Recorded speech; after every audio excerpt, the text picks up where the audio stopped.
සුබ දවසක්. සිංහ ලග්න ඔබට ලැබුවා වූ 2025 අලුත් අවුරුද්ද කුමන තත්ත්වයක් උදා කරාවිදයි සලකා බලමු. ඔබ උපතින්ම තේජාන්විත පෙන්වීම යුක්ත කෙනෙකි. එසේම ඔබට තියුණු වීමේ තදබල ආශාවක් ඇතිවනු ඇත. ඔබ එඩිතර කෙනෙකි.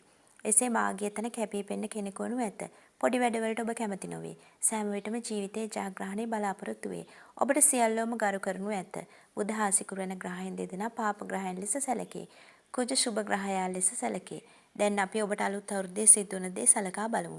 මේ අලුත් අවුරුද්දේ ඔබ මනා කළමනාකාරීත්වයකින් වැඩ කිරීමට උත්සාහ ගත යුතු වේ.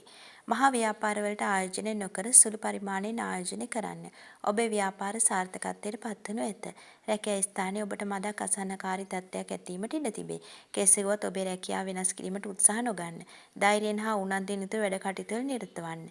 නිසකයෙන්ම ඔබේ රැකියා ස්ථානයේ ප්‍රියමනාප තැනක් වනු ඇත.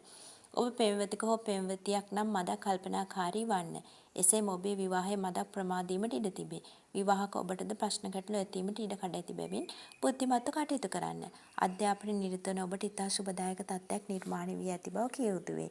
ගුරු මහදස අතුරු දස විදසා ගත කිරීම අයට වඩාත් සුබදායක වේ. ඔබ විදේශගත වීමට අදහස් කරන්නේ නම් ඒ සඳහා සුබ වේ.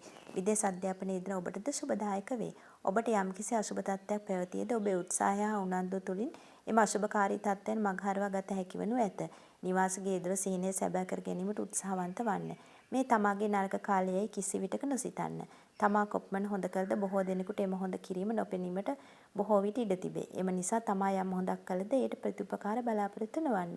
තම දරුවන් බොහෝ විට තමාට අකීකරු වීමට ඉඩ තිබේ. ඔවුන් නිසා ප්‍රශ්න ගැටලු ඇතිවීමට ඉඩ ඇති බැවින් දරුවන්ගේ ප්‍රශ්නවලදී බොහෝ ඉවසිලිවන්තව කටයුතු කරන්න. ඔබ සෞඛ්‍ය පිළිබඳ වෙනදාට වඩා සැලකිලිමත් වීම වටී. තැලීම්, වැටීම්, කැඩීම් ඇතිවීමට මෙන්ම අස්ථි ආබාධ ඇතිවීමට බොහෝ විට ඉඩ තිබේ. එසේම බෝන රෝග ඇතිවීමේ අවදානමක් පවතින බැවින් ආහාර අනුභවයේදී සැලකිලිමත් වන්න. ඔබට මානසික පීඩාවන් ඇතිවීමට බොහෝ දුරට ඉඩ ඇති බැවින් නිතරම ධර්මානුකූලව ජීවත් වීමට උත්සාහ කරන්න. අටලෝ දහම පිළිබඳ දැනුවත් වන්න. කෙසේවත් ඔබට බලපවත්වන්නා වූ යම් යම් අශුභකාරී තත්ත්වයන් මගහරවා ගැනීම සඳහා පහත ක්‍රම අනුගමනය කරන්න. විෂ්ණු දෙවියන්ට බාරවන්න. සෙනසුරාදා දිනවලට බලු කපුටු දාණය දෙන්න. තමා ගන්නා බත්පතින් පිටක් හෝ අහිංසක සතුකගේ ආහාරය සඳහා දෙන්න. යමෙකුට උදව්වක් උපකාරයක් කර ඒට නැවත ප්‍රතිඋපකාර බලාපොරොත්තු නොවන්න. ගිලන් භික්ෂුන්ට වටන් කරන්න.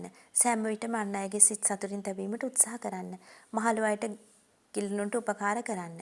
මා මේ ප්‍රකාශ කළ කරුණු ඔබට යම්කිසි ප්‍රයෝජනයක් වූ අය සිතෙන්නේ නම් ලයික් කරන්න, කමෙන්ට් කරන්න, සබ්ස්ක්‍රයිබ් කරන්න, ෂෙයා කරන්න. ඔබට බුදු සරණයි.